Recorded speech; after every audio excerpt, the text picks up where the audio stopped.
In the 1850s, just after the last reset, there began a massive push to reintroduce technology, culture, and even people to the world. World's fairs had these massive exhibits called live infant incubators. These exhibits were insanely popular, drawing millions of visitors. They even had nurses in uniforms acting like caretakers. The babies weren't premature. They were being artificially gestated. This wasn't just a medical breakthrough. This was unfathomably advanced technology. Artificial wombs, mass baby production. Sounds a whole lot like a new world being repopulated after something big went down.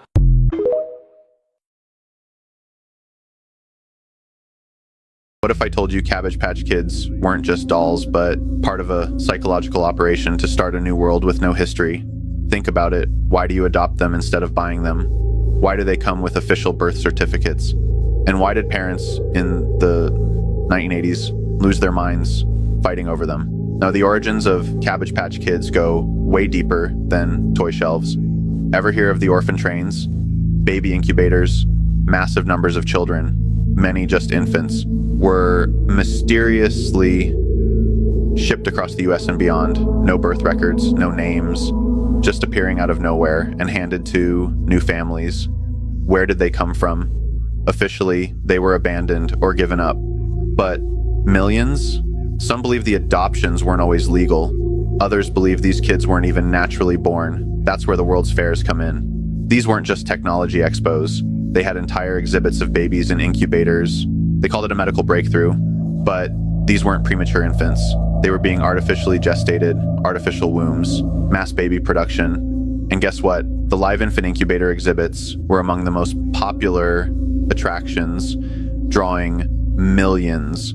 People lined up to watch these babies, just like they later lined up to buy Cabbage Patch Kids.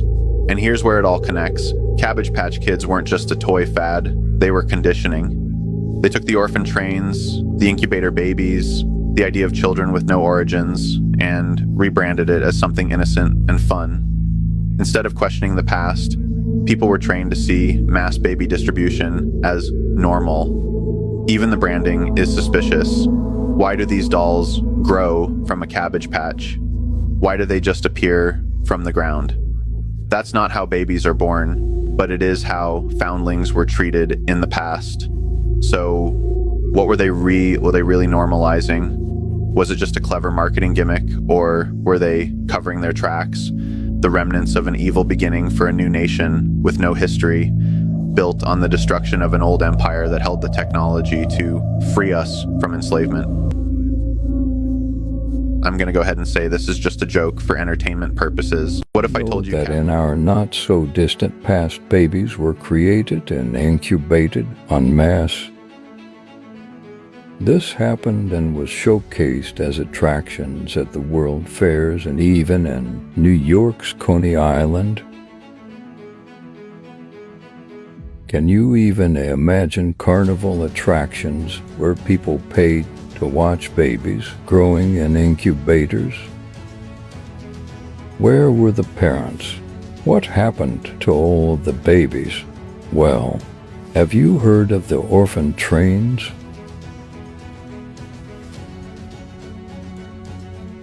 They were packed off and shipped out west to help repopulate the great Tartarian cities found abandoned across the land.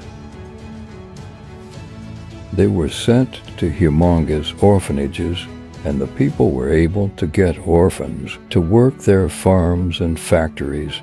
Free labor was abundant, and it was needed to rebuild after the last reset. There is loads of evidence showing that the original Cabbage Patch Kids were these orphans which people just simply picked up and took home like fresh produce.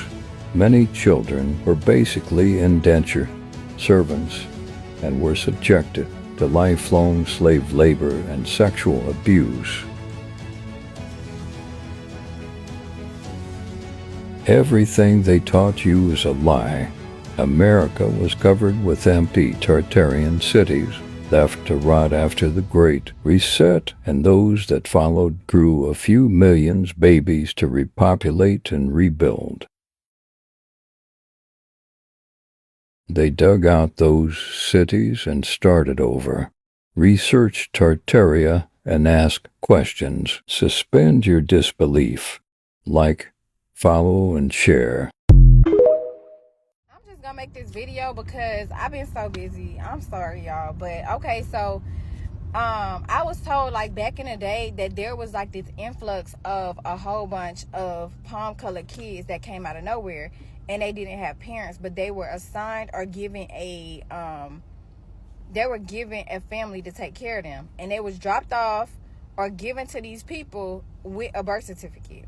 Thus, that's where the name and that's where the idea of the, I don't know if they made by Maytel or whatever, the dolls that's called Cabbage Patch Kids, that's how that whole idea was made. So the Cabbage Patch Kids is baby dolls that are made and is given a certificate with you. It is said that those kids were they were genetically modified and they were made to be of 1 year old. So you know, you didn't have to deal with the childbirth and all that other stuff, but 1 year old was around the age. 1 year old is around the age that they were developed to be. I know, and I hear about a lot of like cloning facilities. You've been hearing people be talking about it, you know, for years and years, but everybody try to act like those people was conspiracy theorists or wackadoos or whatever, and really they weren't. You know what I'm saying? Now you see a lot of celebrities and stuff like that, they come out in the open and be like, hey, I got a clone, I actually got a clone. They'll tell you the serial number, they clone everything. But yeah, so those kids are in our society right now, and some of y'all may not know that their whole bloodline is based off of these kids. Also, it said like that they would make multiple ones. So y'all know like that what they would do is use a cow's stomach, because a cow's stomach is big and it can hold up to, you know, cows have 7 stomachs on their own. So that's what they were developed into, and they were put like human cells was placed in there to create it. So anyway, a lot of stuff y'all see on movies and a lot of that stuff that they be insinuating on, they really just be telling y'all what they doing. That's the universal law. They got to tell you what they doing. Y'all just need to learn how to tell them no, they can't do it, and then they have to stop. Actually, it's just that simple. But yeah, girl. Do you know about artificial womb facilities? There is one called Ectolife, the world's first artificial womb facility, powered entirely by renewable energy.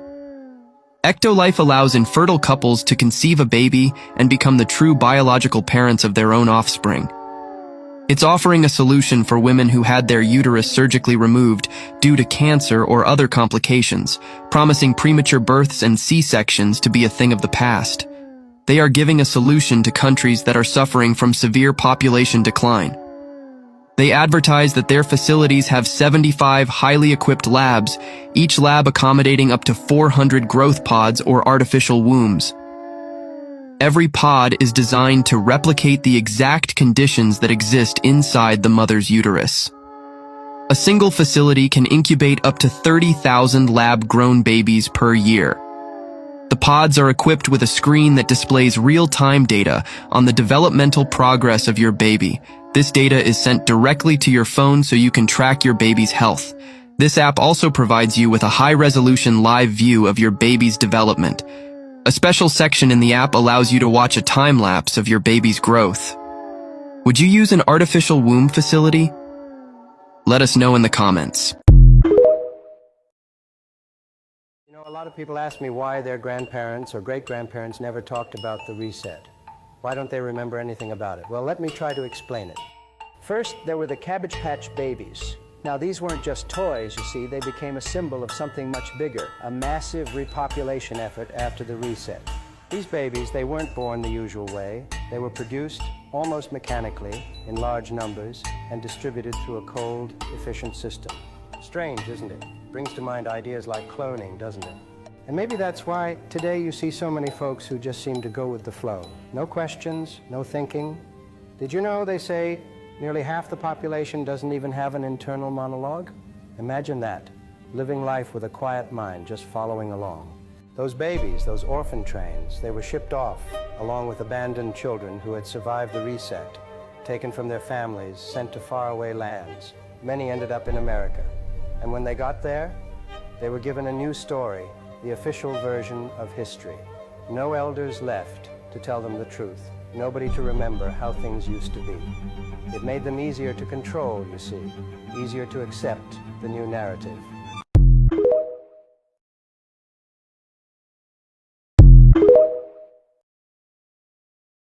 They dropped them motherfucking children off on them orphan trains on us.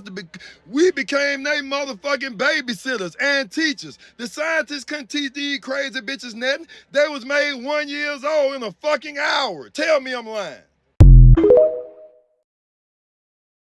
Really believe what they tell you? Have you heard of the orphan trains? It was a covert operation to repopulate and reshape the American Midwest. This is as dark and scary as it sounds. Between 1854 and 1929, the United States was experiencing massive waves of immigration that was flooding into urban areas. There was a need to spread the population more evenly across the country, not only to alleviate the overcrowded cities, but also to exert control over areas in America. So, the U.S. government came up with a plan. They took over 250,000 orphaned and homeless children from New York City and other urban areas, placed them on trains, and sent them to rural towns across America. This plan was sold to the public as giving these children a fresh start, but the reality was much darker and more complex. Many of these children simply vanished.